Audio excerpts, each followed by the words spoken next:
खामगाव विधानसभा मतदारसंघाचे आमदार ॲडव्होकेट आकाश फुंडकर यांची कॅबिनेट मंत्रीपदी निवड झाल्याबद्दल खामगाव भारतीय जनता पार्टी खामगावच्या वतीने जंगी सत्कार करण्यात आला। यावेळी खामगाव शहरात प्रचंड मोठी रॅली काढण्यात आली। संपूर्ण खामगाव शहर भाजपामय झाले होते। यावेळी सत्कार सभेस संबोधित करताना कामगार मंत्री ॲडव्होकेट आकाश फुंडकर म्हणाले की हा सन्मान केवळ माझा नसून आपल्या सगळ्यांच्या कुटुंबाचा, आपल्या निष्ठेचा, भाजपा कुटुंबाचा आहे। खामगाव शहरात शेगाव नाका येथून सुरू झालेल्या सत्कार रॅलीत शहरातील चांदमारी, विकसमशी चौक, लोकमान्य टिळक पुतळा, छत्रपती शिवाजी महाराज पुतळा, जगदंबा चौक, महावीर चौक, फरशी, शहीद भगतसिंग चौक, एकबोटे चौक, टॉवर चौक, भाजपा कार्यालय, गांधी बगीचा, अकोला बाजार या ठिकाणी मंत्री आकाश फुंडकर यांचे स्वागत करण्यात आले।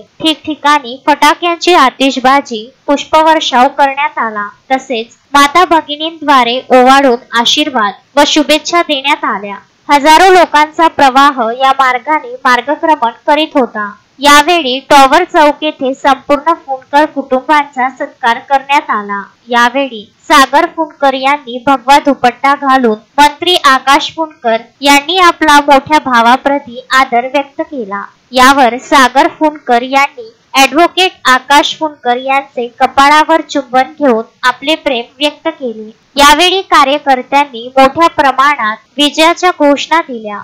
सभास्थळी माजी मंत्री संजय कुटे म्हणाले की आकाश फुंडकर यांना नाही तर मलाच हे मंत्रीपद मिळालेले आहे। फुंडकर कुटुंबियांचे व आमचे कौटुंबिक संबंध आहेत। यावेळी आकाश फुंडकर यांनी माजी मंत्री संजय कुटे यांचे आभार मानत मंत्री आकाश फुंडकर यांनी त्यांचा मोठ्या भावाप्रमाणे व पाठीराखा म्हणून सदैव उभे आहेत त्याबद्दल त्यांचे आभार व्यक्त केले। तसेच कामगार खाते हे जनसामान्यांच्या प्रकाशात माजी मंत्री संजय कुटे यांनीच आणले असेही यावेळी आकाश फुंडकर म्हणाले। मोहम्मद फारूक, विदर्भ न्यूज, खामगाव।